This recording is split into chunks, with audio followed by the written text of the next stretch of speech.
তাকে নিয়ে বিতর্কের কোনো অন্ত নেই। আজিকর কাণ্ডে তার ভূমিকা নিয়ে প্রথম থেকেই একাধিক প্রশ্ন উঠেছে। ঘটনার তদন্তভার নেবার পর থেকে প্রায় প্রতিদিনই তাকে জিজ্ঞাসাবাদ করেছে সিবিআই। হয়েছে পলিগ্রাফ টেস্টও, কিন্তু তাকে কেন গ্রেফতার করা হচ্ছিল না তা নিয়ে প্রশ্ন উঠতে শুরু করেছিল। অবশেষে 2রা সেপ্টেম্বর আজিকরে আর্থিক দুর্নীতির মামলায় তাকে গ্রেফতার করে সিবিআই, কিন্তু তারপরও তার বিরুদ্ধে সাধারণের মনে ক্ষোভের সঞ্চার হচ্ছিল। তারই বহিঃপ্রকাশ হয়েছে মঙ্গলবার। আলিপুর আদালত চত্বরে তাকে সপাটে চড় মারেন এক বিক্ষোভকারী।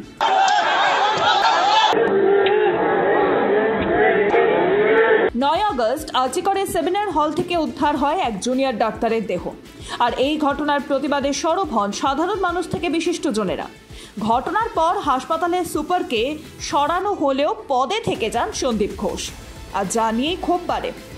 4 দিনের মাথায় পদত্যাগ করেন তিনি। সেদিনই তাকে কলকাতা ন্যাশনাল মেডিকেল কলেজের অধ্যক্ষ করা হয়। কলকাতা হাইকোর্ট সেই নির্দেশে স্থগিতাদেশ দেয়। এরই মধ্যেই আজিকরে আর্থিক দুর্নীতি মামলায় সিবিআইকে তদন্তের নির্দেশ দেয় হাইকোর্ট, আর সেই মামলাতেই সোমবার সন্দীপকে গ্রেফতার করেছে সিবিআই। গ্রেফতার করা হয়েছে আরও 3 জনকে। মঙ্গলবার আলিপুর আদালতে তোলা হয় সন্দীপ ঘোষকে।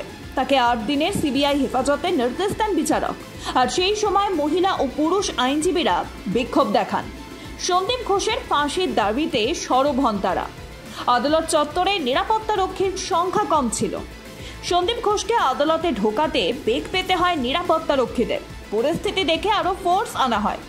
কড়া নিরাপত্তার মধ্যে আদালত চত্বর থেকে বের করা হয় সন্দীপকে। তখন বিক্ষোভকারীদের ভিড় বাড়ে সেখানে। সন্দীপকে বের করে নিয়ে যাওয়ার সময় এক বিক্ষোভকারী চড় মারেন সন্দীপকে। তবে বাংলায় এটা প্রথমবার নয়। বছর 2 আগে নিয়োগ দুর্নীতিতে ধৃত পার্থ চট্টোপাধ্যায়কে লক্ষ্য করে জুতো ছুঁড়তে দেখা গিয়েছিল। যদিও সেই জুতো পার্থের গায়ে না লাগায় আক্ষেপ প্রকাশ করেছিলেন ওই মহিলা। এছাড়াও ধৃত তৃণমূল নেতাদের লক্ষ্য করে কখনো চোর স্লোগান ওঠে, তো কখনো আবার কালো পতাকা দেখানোর মতো ঘটনাও সামনে এসেছে।